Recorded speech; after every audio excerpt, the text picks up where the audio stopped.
नमस्कार दोस्तों, स्वागत है आपका प्रेपनोवा चैनल पर। आज से हम आधुनिक भारत के इतिहास की शुरुआत कर रहे हैं। आधुनिक भारत केवल इतिहास का एक अध्याय नहीं है,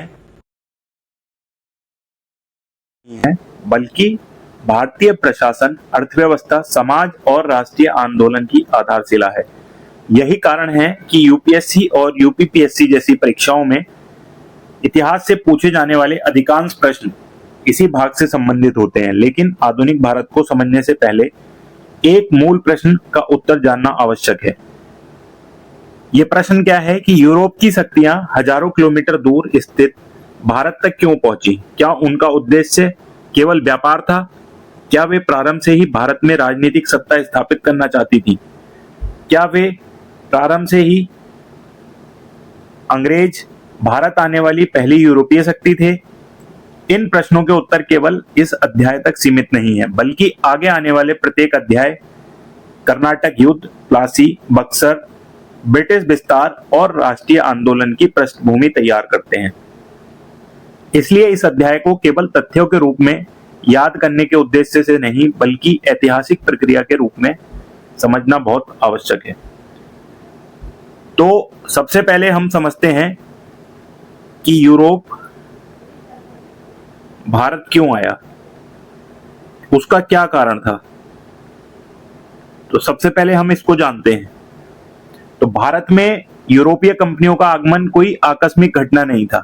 यह लगभग 2 से 3 शताब्दियों तक चली आर्थिक, राजनीतिक, तकनीकी और भौगोलिक प्रक्रियाओं का परिणाम था। इसलिए हम सीधे वास्को डी गामा से शुरुआत नहीं करेंगे, बल्कि उस पृष्ठभूमि को समझेंगे जिसने यूरोप को भारत तक आने के लिए प्रेरित किया। सबसे पहले एक प्रश्न, यदि यूरोप इतना विकसित था तो उसे भारत आने की आवश्यकता क्यों पड़ी? तो इसका उत्तर एक शब्द में है कि केवल क्या? व्यापार। केवल क्या? व्यापार। लेकिन केवल व्यापार कहना पर्याप्त नहीं होगा। हमें इसको ऐसे समझना होगा कि व्यापार कौन सा था जिसने यूरोपीय देशों को हजारों किलोमीटर की समुद्री यात्रा का जोखिम उठाने पर मजबूर किया। उस समय भारत को सोने की चिड़िया केवल उसकी संपत्ति के कारण नहीं कहा जाता था, बल्कि इसलिए भी कहा जाता था कि भारत विश्व के प्रमुख व्यापारिक केंद्रों में से एक था। यहां से काली मिर्च, इलायची, दालचीनी, लौंग, जायफल, अदरक, उत्तम सूती वस्त्र, रेशम, नील और बहुमूल्य पत्थरों का निर्यात होता था। ध्यान देने योग्य बात यह है कि यूरोप में भारतीय मसाले विलासिता की वस्तु नहीं थे, बल्कि आवश्यकता भी थे, क्योंकि वे भोजन को लंबे समय तक सुरक्षित रखने के लिए होते थे, भोजन का स्वाद बढ़ाने के लिए थे, औषधियों में इस्तेमाल होते थे, इत्र और सौंदर्य प्रसाधनों में, राजघरानों और उच्च वर्ग की जीवन शैली में। इसलिए भारत और पूर्वी देशों के साथ व्यापार अत्यधिक लाभदायक था। अब प्रश्न उठता है कि यदि व्यापार पहले से हो रहा था तो फिर समुद्री मार्ग खोजने की आवश्यकता क्यों पड़ी? तो सबसे पहले क्या हुआ कि एक क्रोनोलॉजी को समझते हैं कि सबसे पहले भारत में मसाले, वस्त्र, नील और रेशम, इसकी क्या थी? यूरोप में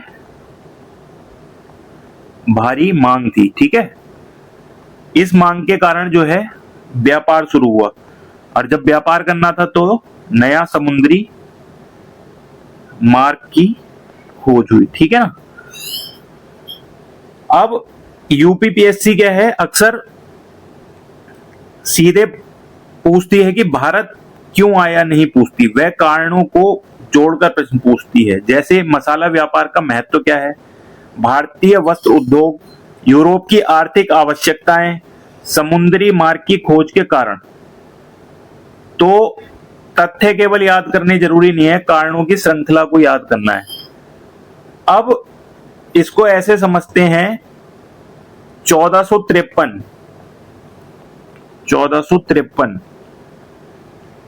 ऑटोमन साम्राज्य।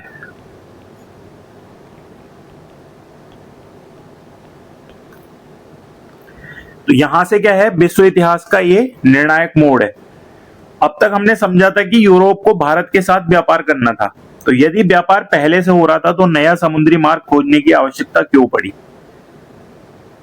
इसका उत्तर हमें 1453 ईस्वी की एक ऐतिहासिक घटना में मिलता है। 1453 ईस्वी में हुआ क्या आखिर? तो 1453 ईस्वी में ऑटोमन तुर्क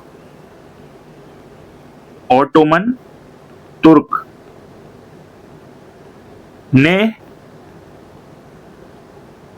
कॉन्स्टेंटिनोपल, ठीक है ना, इस पर क्या कर लिया? ऑटोमन तुर्कों ने विजय प्राप्त कर ली। तो यह शहर पूर्वी रोमन साम्राज्य की राजधानी था और यूरोप तथा एशिया के बीच व्यापार का सबसे महत्वपूर्ण केंद्र माना जाता था। अब कॉन्स्टेंटिनोपल पर नियंत्रण के बाद ऑटोमन साम्राज्य ने यूरोप और एशिया के बीच स्थित प्रमुख स्थल व्यापार मार्गों पर अपना प्रभाव स्थापित कर लिया। अब इसका भारत पर क्या प्रभाव पड़ा? भारत और यूरोप के बीच व्यापार पूरी तरीके से बंद नहीं हुआ, लेकिन व्यापार क्या हो गया? महंगा हो गया। क्या हो गया? व्यापार महंगा हो गया, ठीक है। अनेक मध्यस्थ जैसे अरब और वेनिस के व्यापारी शामिल होने लग गए। यूरोपीय व्यापारियों का लाभ कम होने लगा। तो जो यूरोपीय व्यापारी थे उनका लाभ क्या हो गया? कम होना शुरू हो गया। पूर्वी वस्तुओं विशेषकर मसालों की कीमतें यूरोप में बहुत बढ़ गईं और यहीं से यूरोपीय देशों के सामने एक नया लक्ष्य आया कि यदि स्थल मार्ग महंगा और असुरक्षित हो गया तो भारत तक पहुंचने के लिए सीधे समुद्री मार्ग की खोज करनी पड़ेगी। यही विचार आगे चल करके एज ऑफ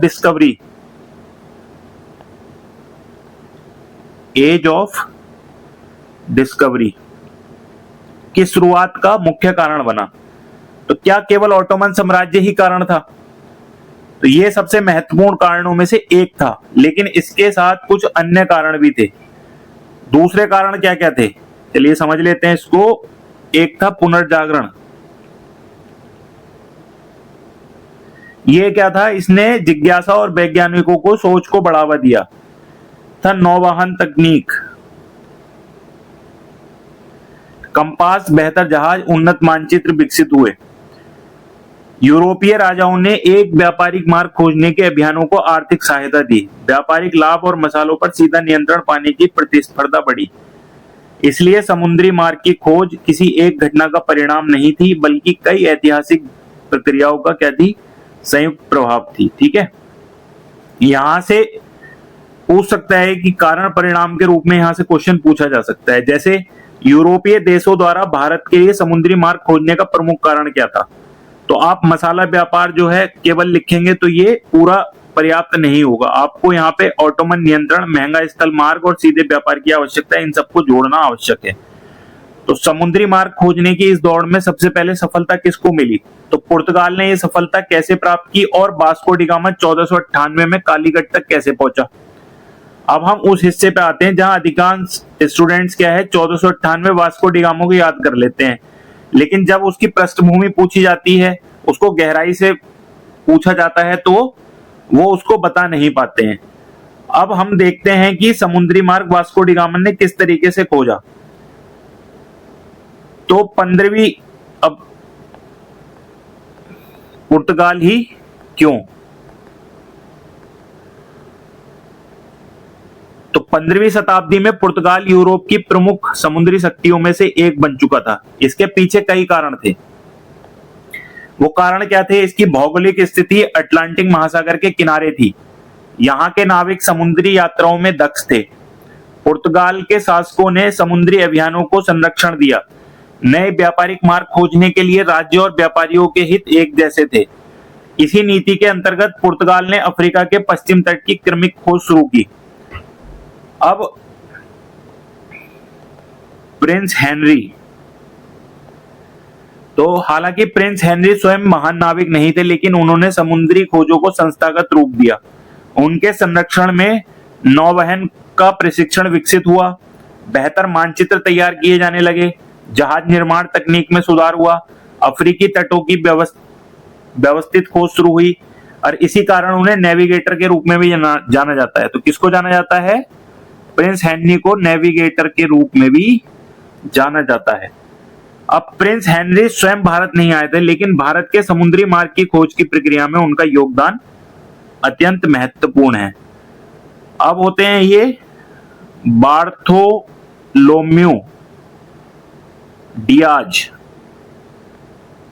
बार्थोलोम्यू डियाज तो 1488 में, इसको समझने की कोशिश कीजिए क्रोनोलॉजी को। 1488 में पुर्तगाली नाविक, ये भी एक पुर्तगाली नाविक है, तो अफ्रीका के दक्षिणी छोर तक पहुंचे। कहां तक पहुंचे? अफ्रीका के दक्षिणी छोर तक। अब उन्होंने जिस स्थान को पार किया उसे बाद में केप ऑफ गुड होप, क्या कहा जाता है? केप ऑफ गुड होप, यानी कि आशा अंतरीप। क्या कहा जाता है? आशा अंतरीप। यह घटना अत्यंत महत्वपूर्ण थी क्योंकि पहली बार यह प्रमाणित हुआ कि अफ्रीका के दक्षिण से होकर पूर्व की ओर समुद्री मार्ग संभव है, लेकिन डियाज भारत तक नहीं पहुंच सके। अब वास्को डी गामा की यात्रा, वास्को डी गामा, ठीक है। तो 1497, कौन सी ईस्वी? 1497 में वास्को डी गामा पुर्तगाल के लिस्बन बंदरगाह से, कहां से? लिस्बन से।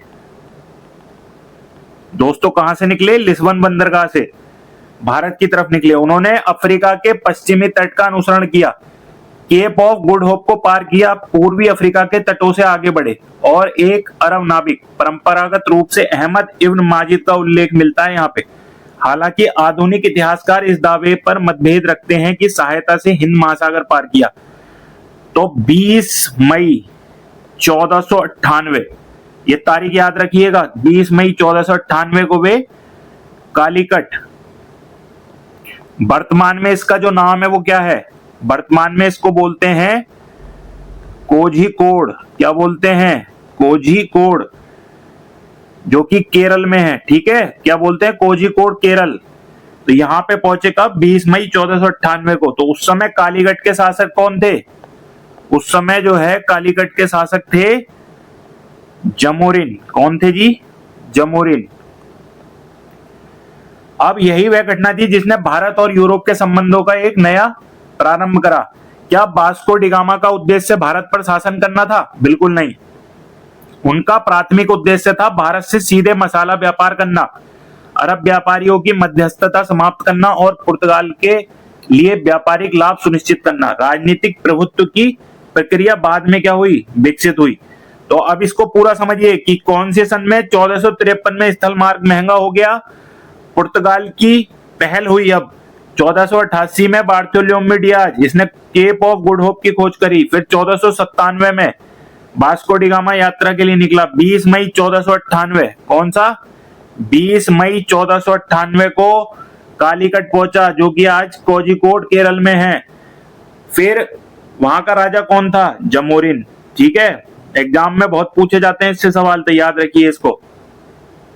अब क्या पुर्तगाली केवल व्यापारी बने रहे या उन्होंने भारत में अपना राजनीतिक और सैन्य प्रभाव भी स्थापित किया? तो ये इंपॉर्टेंट हो जाता है। अब वास्को डी गामा जब 1498 में कालीकट पहुंचा तो पुर्तगालियों का उद्देश्य व्यापार करके लौट जाना नहीं था। वे चाहते थे कि भारत और यूरोप के बीच होने वाले समुद्री व्यापार पर उनका स्थायी नियंत्रण हो जाए।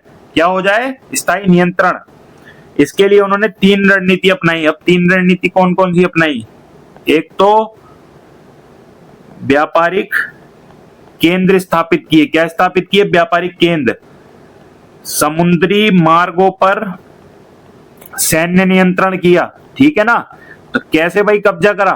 पहले व्यापारिक केंद्र बनाए, यहां पे समुद्री मार्गों पर सैन्य नियंत्रण स्थापित किया और स्थानीय शासकों के साथ संधि, समझ रहे हैं? स्थानीय शासकों के साथ संधि और संघर्ष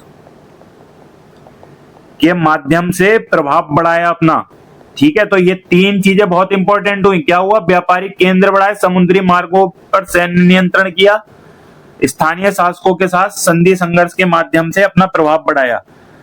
अब यहां से भारत में यूरोपीय शक्ति का क्या हुआ, यूरोपीय व्यापारिक कंपनियों के राजनीतिक हस्तक्षेप शुरू हो गए। अब यहां पे फैक्ट्री का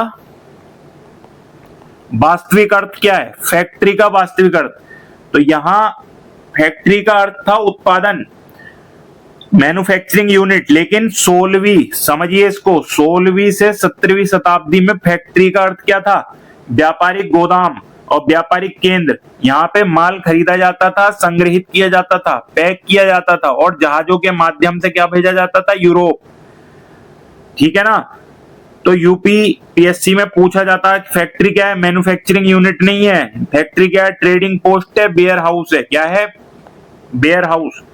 अब पुर्तगाल की पहली फैक्ट्री कहाँ है, वास्को डी गामा की पहली यात्रा के बाद पुर्तगालियों ने भारत के पश्चिमी तट पर, समझ रहे हैं बात को, भारत के पश्चिमी तट पर अपना जो है व्यापारिक केंद्र स्थापित करने का प्रयास किया। उन्होंने कोचीन, कहां पर, कोचीन, कोचीन में अपना महत्वपूर्ण व्यापारिक केंद्र स्थापित किया। आगे चलकर गोवा, कन्नूर और दमनदीप जैसे क्षेत्रों में भी उनका क्या हो गया, प्रभाव बढ़ गया। अब समझिए इसको, देखिए अब आया फ्रांसिस्को डी अल्मीडा। कौन आया, फ्रांसिस्को डी अल्मीडा। ये 1505 में, ये समझिएगा इनको, ये सन बहुत याद करनी जरूरी है, एग्जाम में पूछता बार बार। 1505 में पुर्तगाल ने फ्रांसिस्को डी अल्मीडा, किसको भेजा भाई, फ्रांसिस्को डी अल्मीडा को भारत का पहला वायसराय नियुक्त किया। समझ रहे हैं बात को, वायसराय नियुक्त किया। अब अल्मीडा की क्या नीति थी, तो इसको जो है ब्लू वाटर पॉलिसी, इसको ब्लू वाटर पॉलिसी, नीले जल की नीति कहा जाता है। इसका मुख्य उद्देश्य था समुद्री मार्गों पर प्रभुत्व स्थापित करना, हिंद महासागर में पुर्तगाली नौसेना को सबसे शक्तिशाली बनाना, व्यापारिक जहाजों की सुरक्षा सुनिश्चित करना। अब अल्मेडा का मुख्य स्थान समुद्र पर था, स्थल पर साम्राज्य विस्तार का नहीं। इसके बाद देखिए कौन आता है, इसके बाद आता है जी अल्फांसो डी अल्बुकर्क। कौन आता है जी, अल्फांसो डी अल्बुकर्क। कितने में आता है, 1509 में। 1505 में कौन आया, फ्रांसिस्को डी अल्मीडा। 1509 में कौन आया, अल्फांसो डी अल्बुकर्क। अब इसको क्या बनाया जी, वायसराय, पुर्तगाल ने। ठीक है जी। अब यदि कोई व्यक्ति भारत में पुर्तगाली साम्राज्य का वास्तविक संस्थापक कहलाने का अधिकारी है तो वो केवल कौन है, अल्बुकर्क। क्यों कहा जाता है इसको, क्योंकि इसकी नीति कैसी थी, इसकी अधिक आक्रामक। केवल व्यापार नहीं किया इसने, बल्कि महत्वपूर्ण बंदरगाहों पर अधिकार स्थापित किया। समझ रहे हैं, बंदरगाहों पर क्या किया, अधिकार स्थापित। अब किलों का निर्माण कराया, ठीक है, किलों का निर्माण। और स्थायी राजनीतिक नियंत्रण की शुरुआत की। तो बहुत इंपॉर्टेंट क्वेश्चन है, पूछता है कि किसको पुर्तगाली साम्राज्य का वास्तविक संस्थापक कहा जाता है, तो अल्फांसो डी अल्बुकर्क। अब देखिए गोवा पर अधिकार, तो 1510 में, कौन सी सन में, 1510 में अल्बुकर्क ने बीजापुर सल्तनत से गोवा छीन लिया। किससे छीन लिया जी, बीजापुर सल्तनत से गोवा छीन लिया। अब गोवा पुर्तगालियों का प्रमुख प्रशासन केंद्र बन गया। आगे चलकर यहीं एस्तादो डा इंडिया, पुर्तगाली भारत की राजधानी बना। लगभग 4.5 शताब्दियों तक गोवा पर पुर्तगाली प्रभाव बना रहा। यह एस्तादो डा इंडिया, यह पुर्तगाल उन सभी एशियाई क्षेत्रों का प्रशासनिक ढांचा था जिन पर उसका नियंत्रण था। भारत में इसका मुख्यालय कहां पर था, गोवा में। इंपॉर्टेंट है, 1498 में वास्को डी गामा कालीकट पहुंचा। 1505 में फ्रांसिस्को डी अल्मीडा यानी पहला पुर्तगाली वायसराय था। ब्लू वाटर पॉलिसी अल्मीडा की है। 1509 में अल्फांसो डी अल्बुकर्क, जिसको वास्तविक संस्थापक कहा जाता है, 1510 में गोवा पर अधिकार करा। उसके बाद गोवा पुर्तगाली प्रशासन का प्रमुख क्या बन गया, केंद्र बन गया। अब यदि पुर्तगालियों ने इतनी मजबूत शुरुआत की थी तो आज भारत पर उनका नहीं बल्कि अंग्रेजों का प्रभाव क्यों दिखाई देता है। तो पुर्तगालियों का पतन और अन्य यूरोपीय शक्तियां जैसे डच, अंग्रेज, डेनिश और फ्रांसीसी का भारत में कैसे आगमन हुआ। अब यहाँ पे छोटी सी तुलना समझिए। अल्मेडा जो है समुद्री प्रभुत्व को उसने शुरू किया, अल्बुकर्क ने टेरिटोरियल कंट्रोल किया है, ठीक है, राजनीतिक प्रभुत्व को बढ़ाया। अब पहले कौन आया, किसने पहली फैक्ट्री स्थापित करी, किसका मुख्यालय कहां पर था, किसने हटाया, तो इसको समझ लेते हैं। तो अब तक भारत के समुद्री व्यापार पर पुर्तगाल का लगभग एकाधिकार था, लेकिन 16वीं शताब्दी के अंत तक यूरोप की शक्तियां भारत के लाभदायक व्यापार में भागीदारी चाहती थी। यहीं से भारत में व्यापारिक प्रतिस्पर्धा की क्या होती है, शुरुआत होती है। भारत में यूरोपीय कंपनियों का इतिहास केवल आगमन का इतिहास नहीं है, बल्कि किसका इतिहास है, प्रतिस्पर्धा का इतिहास है। तो अब समझते हैं डच। अभी हमने देखा पुर्तगाली को, अब समझते हैं डच। तो सबसे पहले पुर्तगाल को चुनौती किसने दी, डचों ने, नीदरलैंड ने।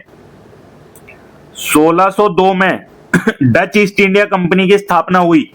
इसे विश्व की पहली बहुराष्ट्रीय संयुक्त स्टॉक कंपनी माना जाता है। भारत में डचों की पहली मुख्य फैक्ट्री कौन सी है जी, मसूलीपट्टनम। कौन सी है जी, मसूलीपट्टनम, 1605।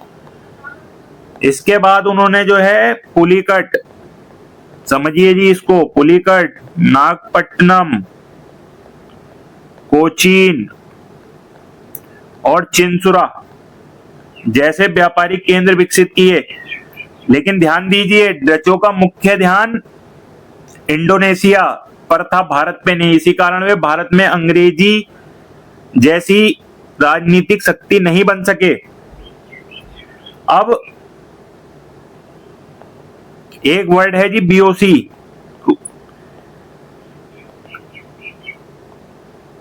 इसको फुल फॉर्म आप देख लेना इसकी, ये पूछी जाती है यूपीपीएससी के एग्जाम में, ठीक है जी, ये इसकी फुल फॉर्म है। कौन आए, अब कौन आए, अंग्रेज। कौन आए, ब्रिटिश, ठीक है। अब हम उस शक्ति की बात करते हैं जिसने आगे चल के भारत के अधिकांश भाग पर शासन किया। तो 31 दिसंबर 1600 को क्या है, इंग्लैंड की जो महारानी एलिजाबेथ है, कौन है, महारानी एलिजाबेथ फर्स्ट, इसने क्या करा, इंग्लिश ईस्ट इंडिया कंपनी को रॉयल चार्टर प्रदान किया। तो 1600 में क्या हुआ, कंपनी की स्थापना, बहुत जरूरी है इसको समझना, कंपनी की स्थापना। 1608 में कैप्टन विलियम हॉकिंस का सूरत आगमन हुआ, ठीक है।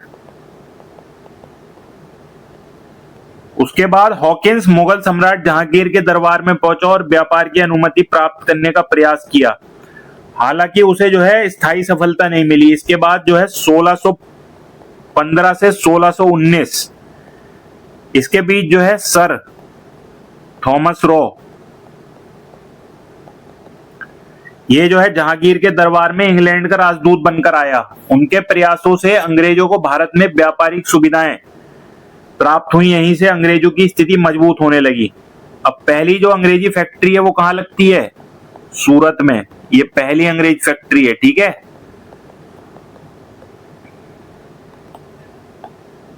इसके बाद उन्होंने 3 महत्वपूर्ण प्रेसिडेंसी विकसित की। कौन कौन सी, मद्रास, बंबई, मद्रास, बंबई और कलकत्ता। इसके बाद आए डेनिस। तो ये 1616 में अपनी ईस्ट इंडिया कंपनी स्थापित करी और त्रांकेबार, थारंगमबाड़ी। बाद में उन्होंने सेरामपुर में भी व्यापारिक गतिविधियां विकसित की। डेनिस प्रभाव सीमित रहा और अंततः उन्होंने अपनी भारतीय बस्तियां अंग्रेजों को भेज दी, ठीक है। चौथे थे फ्रांसीसी, फ्रेंच। तो 1664 में फ्रांस के वित्त मंत्री कौन थे, जीन बैप्टिस्ट कॉलबर्ट। इनके प्रयासों से फ्रेंच ईस्ट इंडिया कंपनी की स्थापना हुई। भारत में फ्रांसीसियों के मुख्य केंद्र कौन कौन से थे, ओडचेरी, चंद्रनगर, माहे, करेकाल और यनम, ये इनके मुख्य केंद्र थे। एक थी यहाँ पे स्वीडिश ईस्ट इंडिया कंपनी की शुरुआत कब हुई? 1731 में। भारत में इनका प्रभाव अत्यंत सीमित रहा। ठीक है, तो 1498 में कौन आए? पुर्तगाली। 1602 में डच, 1600 और 1608 में अंग्रेज, 1616 में डेनिश, 1664 में फ्रांसीसी और 1731 में स्वीडिश। अब कंपनी की स्थापना और भारत में आगमन अलग अलग घटनाएं हैं। इंग्लिश ईस्ट इंडिया कंपनी की स्थापना 1600 में हुई, लेकिन अंग्रेज भारत 1608 में पहुंचे। इसी प्रकार डच कंपनी की स्थापना 1602 में हुई, जबकि भारत में पहली फैक्ट्री 1605 में स्थापित हुई। अब तक हमने सभी यूरोपीय शक्तियों का आगमन और उनकी प्रारंभिक गतिविधियां समझ ली। अब अंतिम भाग में हम पूरे अध्याय का कालक्रम परीक्षा के लिए पूरा रिवीजन के तौर पे देखेंगे। अब यूरोप भारत क्यों आया? 1453 का महत्व क्या है? समुद्री मार्ग की खोज कैसे हुई? पुर्तगालियों का आगमन कैसे हुआ? अन्य यूरोपीय कंपनियों का आगमन कैसे हुआ? तो 1453 में कॉन्स्टेंटिनोपल पर ऑटोमन तुर्कों का अधिकार, उसके बाद स्थल व्यापार महंगा हुआ, यूरोप में नए समुद्री मार्ग की खोज हुई। 1688 में Bartholomew Dias Cape of Good Hope की खोज करता है। 1498 में वास्को डी गामा कालीकट पहुंचा। 1505 में अल्मेड़ा की ब्लू वाटर पॉलिसी। 1510 में अल्बुकर्क गोवा पर अधिकार करता है। 1600 में इंग्लिश ईस्ट इंडिया कंपनी की स्थापना। 1602 में डच ईस्ट इंडिया कंपनी की स्थापना। 1608 में अंग्रेजों का भारत पर आगमन विलियम हॉकिंस के समय में। 1615 से 1619 सर थॉमस रो और 1616 Danish east India company, 1664 French east India company. समझ में आ रही है बात? तो पुर्तगाली 1498, डच 1605, अंग्रेज 1608, डेनिश 1616, फ्रांसीसी 1664 और स्वीडिश 1731। इनका पुर्तगालियों का प्रमुख केंद्र कालीकट, डचों का मसूलीपट्टनम, अंग्रेज का सूरत, डेनिश का त्रांकेबार, फ्रांसीसियों का पौंडीचेरी। तो ये बहुत इंपॉर्टेंट हो जाते हैं। तो सभी यूरोपीय शक्तियों में अंततः सफलता केवल अंग्रेजों को मिली। तो मेंस में भी क्वेश्चन पूछा जा सकता है कि इनका मुख्य कारण था मजबूत नौसेना, ईस्ट इंडिया कंपनी की बेहतर संगठन क्षमता, भारतीय राजनीतिक परिस्थितियां, कूटनीति, फ्रांसीसियों पर विजय। अब यूपीपीएससी में प्रश्न पूछा जा सकता है आपसे कि भारत में आने वाली पहली यूरोपीय शक्ति कौन सी थी? ब्लू वाटर पॉलिसी किससे संबंधित है? गोवा पर अधिकार किसने किया? सर थॉमस रो किस मुगल सम्राट के दरबार में आए? डच ईस्ट इंडिया कंपनी को किस नाम से जाना जाता है? ईस्ट इंडिया कंपनी को रॉयल चार्टर किसने प्रदान किया? भारत के लिए समुद्री मार्ग खोजने की आवश्यकता क्यों पड़ी? पुर्तगालियों और अंग्रेजों की प्रारंभिक नीति में क्या अंतर था? तो ये उत्तर आप कमेंट बॉक्स में लिखिए। मिलते हैं अगले चैप्टर में। अगर आपको ये हमारी सीरीज अच्छी लगी तो चैनल को सब्सक्राइब और लाइक कर दीजिए और कमेंट बॉक्स में सभी जो मैंने क्वेश्चन बताए हैं उनके आंसर जरूर लिखिए। मिलते हैं अगली वीडियो में, तब तक के लिए नमस्कार।